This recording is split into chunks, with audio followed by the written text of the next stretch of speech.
Welcome to The Explainer. Today, we're going to get into one of history's most powerful strategic texts, Sun Tzu's The Art of War. But we're not just going to cover the basics. Nope.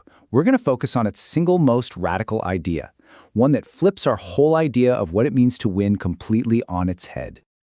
You've probably heard this quote a million times, right? It's on posters, in business books, everywhere. But what if the real genius here isn't just about being ready for a fight? What if it's about understanding the situation so deeply you can avoid the fight altogether? And that really gets to the core of it. The battle Sun Tzu really wanted you to win is the one you never actually have to fight. Now, to get how wild of an idea that was, we've got to go back in time. We have to see the absolutely brutal world that made this book so necessary. To really appreciate the genius of the art of war, you have to understand the sheer chaos it was designed to fix. So, Sun Tzu was living in China during the Warring States period. And trust me, it was as bad as it sounds. We're talking about centuries of bloody, non-stop conflict. The old dynasty was gone, and all these rival states were just locked in this endless, brutal fight that was destroying kingdoms and wiping out entire generations. The problem back then was pretty clear. The common wisdom was simple. You win with overwhelming force. That's it. Rulers would just throw these massive armies at each other in these incredibly costly sieges and meat grinder battles, which, of course, drained their states of money, food, and people. It just wasn't sustainable. So, in the middle of all this constant, ruinous war, Sun Tzu shows up with this totally radical, game-changing idea. He looked at all the destruction and pretty much asked, hey, what if there's a smarter way to do this? And there it is. This is the absolute key to the whole thing. The real goal isn't to obliterate your enemy in some big, glorious battle. Nope, it's to get them to give up with the least possible cost to you. The highest form of victory, the most excellent kind, is won before a single sword is even drawn. Sun Tzu argued that the best generals don't win by being the best fighters. They win through better planning, better intelligence, and smarter strategy. He called it attack by stratagem.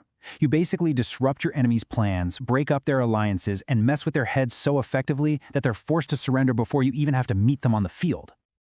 Okay, so winning without a fight. Sounds amazing, right? But how in the world do you actually do that? Well, Sun Tzu didn't just leave it as a cool idea. He laid out a clear, strategic toolkit. Sun Tzu laid out these 5 essentials for victory. And notice the pattern here. None of them are about having the biggest army or the shiniest weapons. They're all about superior knowledge, unity, and preparation. It's about knowing when to fight, making sure your team is all on the same page, being ready while your enemy is sloppy, and having a leader who can actually make decisions. At the end of the day, victory comes from careful calculation, not just raw power.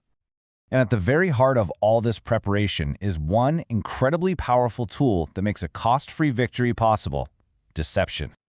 The whole idea is to completely mislead your opponent about, well, everything. Your location, what you're planning, how strong you are. You look weak when you're actually strong. You seem inactive right before you're about to make a big move. You even pretend to be in chaos just to lure your enemy into a trap. You want them making terrible decisions based on bad information you fed them.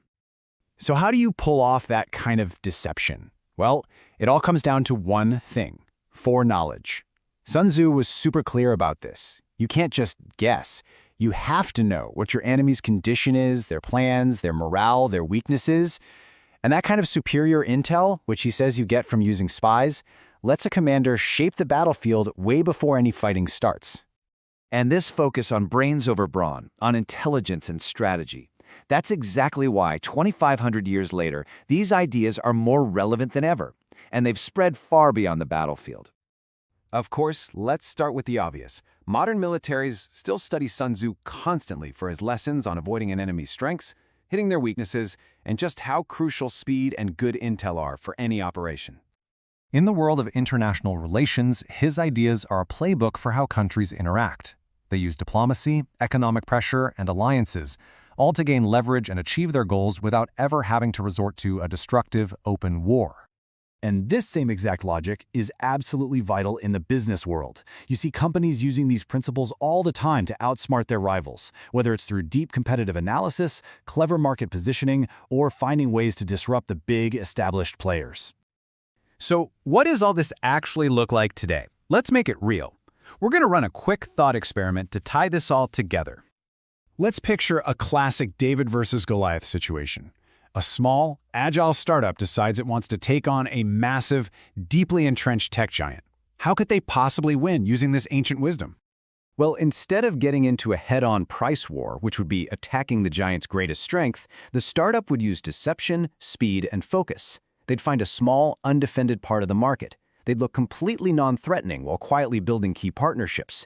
They'd use their speed to jump on opportunities the giant is too big and slow to even see, all while keeping their real long-term plans a secret. And by doing all that, the startup can carve out its own victory, proving once again that the art of war is really the art of winning without fighting. This is for entertainment and educational purposes only.